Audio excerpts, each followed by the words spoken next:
যারা নতুন ভিডিও করছেন বা নতুন কোনো কাজ করছেন খুব অসুবিধা হচ্ছে, তাই না? অনেকে অনেক কথা বলছে, তো অনেকজনই অনেক কিছু বলে, অনেক টোকাটুকি করে, আর আপনি তাদের কথা শুনে বাড়িতে চুপচাপ বসে আছেন আর ডিপ্রেশনে আছেন, অনেক চিন্তায় আছেন, তাই তো? তাদের জন্য আজকে আমার এই গল্পটা। একটা বৃদ্ধ কুরবানি দিবে বলে সে গেছে পাশের এক গ্রামে হাটে।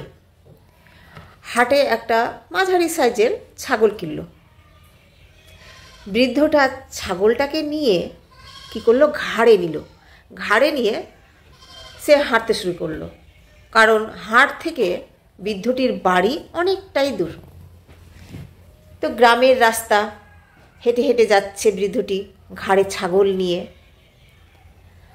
আর তিনটা ছোকরা সেই বৃদ্ধটিকে ফলো করছে। ছোকরা তিনটি খুবই দুষ্টু।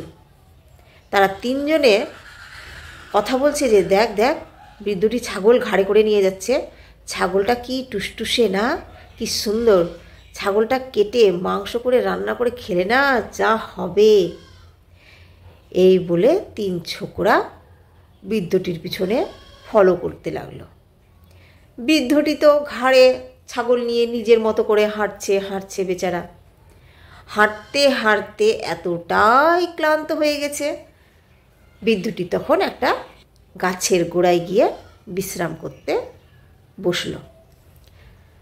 বৃদ্ধটা ছাগলটা পাশে নিয়ে বিশ্রাম করছিল। ঠিক সেই সময়ে ওই তিনটা দুষ্টু ছোকরা যে বৃদ্ধটিকে ফলো করছিল, তিনটা দুষ্টু ছোকরার মধ্যে একটা ছোকরা গিয়ে বৃদ্ধটিকে গিয়ে বলল, দাদু দাদু, আপনাকে অনেকক্ষণ ধরে লক্ষ্য করছিলাম যে আপনি ঘাড়ে করে এই কুকুরটা নিয়ে যাচ্ছেন। আপনি এই কুকুরটাকে ঘাড়ে করে কেন নিয়ে যাচ্ছেন? বৃদ্ধটি বলল, না তো, এটা তো কুকুর নয়, এটা তো ছাগল। বৃদ্ধটি তখন অনেকক্ষণ ভাবলো, ভাবার পরে আবারও সেখান থেকে ছাগলটা ঘাড়ে নিয়ে হাঁটতে শুরু করলো। হাঁটতে হাঁটতে হাঁটতে বৃদ্ধটি আবারও ক্লান্ত হয়ে গেছে। বৃদ্ধটি ক্লান্ত হয়ে গেছে, আবারও একটা গাছের নিচে গিয়ে বিশ্রাম নেওয়ার জন্য বসলো। ঠিক সেই সময়ে দ্বিতীয় ছোকরা গিয়ে বৃদ্ধটিকে বলল, ও কাকা, ও কাকা, আপনাকে লক্ষ্য করছি যে আপনি ঘাড়ে করে একটা কুকুর নিয়ে যাচ্ছেন। এটা তো কুকুর, এটাকে কেন আপনি ঘাড়ে করে নিয়ে যাচ্ছেন এত কষ্ট করে? আপনাকে দেখে খুবই মায়া লাগছে।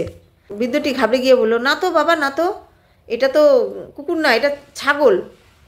আবারও বৃদ্ধটা অনেকক্ষণ ধরে চিন্তা করলো, একটু ভাবুক হয়ে গেল, একটু চিন্তা করতে লাগলো যে কি বলছে, এটা তো ছাগল। বৃদ্ধটি তখন ঘাড়ে করে ছাগলটা নিয়ে আবারও সেখান থেকে চলে গেল। আবারও একটা গাছের তলায় বিশ্রাম নেওয়ার জন্য বসলো। ঠিক সেই সময়ে তৃতীয় দুষ্টু ছোকরা বৃদ্ধটিকে গিয়ে বলল, দাদু দাদু, আপনি এত কষ্ট করে কেন এই কুকুরটাকে ঘাড়ে করে নিয়ে যাচ্ছেন? বৃদ্ধটি আবার অবাক হয়ে গেল যে আমি এতক্ষণ ধরে কুকুরকে ঘাড়ে করে নিয়ে যাচ্ছি। আমাকে রাস্তায় আসার সময় আরও দুইজন বলল, তাহলে তো এটা কুকুরই হবে, আমিই ভুল ছিলাম। না, বৃদ্ধটি তখন ছাগলটিকে কুকুর ভেবে ছেড়ে দিল। পাশে একটা পুকুর ছিল, পুকুরে স্নান করে বৃদ্ধটি বাড়ি ফিরল। আর এদিকে তিনটা ছোকরা ওই ছাগলটাকে নিয়ে বাড়ি গিয়ে সুন্দর করে রান্না করে ভোজন করলো। তো এই গল্প থেকে কি শিক্ষা পাওয়া যায়? এই গল্প থেকে এই শিক্ষা পাওয়া যায় যে মানুষ কি বলল সেটাতে কান না দিয়ে নিজের কাজে ফোকাস দিন। আর আপনি যদি অন্যের কথায় কান দিয়ে নিজের কাজটাকে যদি বন্ধ করে ফেলেন, তাহলে আপনার ওই কাজটা অন্যজন করবে। আপনি হয়তো ফেসবুকে কাজ করছেন, ইউটিউবে কাজ করছেন, বা যে কোনো কাজে লেগেছেন, সেই কাজে বাধা দেওয়ার জন্য অনেকজন পিছনে লাগবে, অনেকজনই আপনাকে অনেক কিছু বলবে। তো আপনি সেদিকে কান না দিয়ে নিজের কাজে ফোকাস দেন। আর আপনি যদি এই কাজটা ছেড়ে দেন, আপনার এই কাজটা অন্যজন করবে, আর সেই ফলটা অন্যজনই খাবে। তো আপনি অন্যজনের কথায় কান না দিয়ে একটু বিবেককে বলুন যে আপনি কাজটা ঠিক করছেন কিনা। যদি দেখেন যে হ্যাঁ কাজটা ঠিক করছেন, তাহলে আপনি কাজ করুন।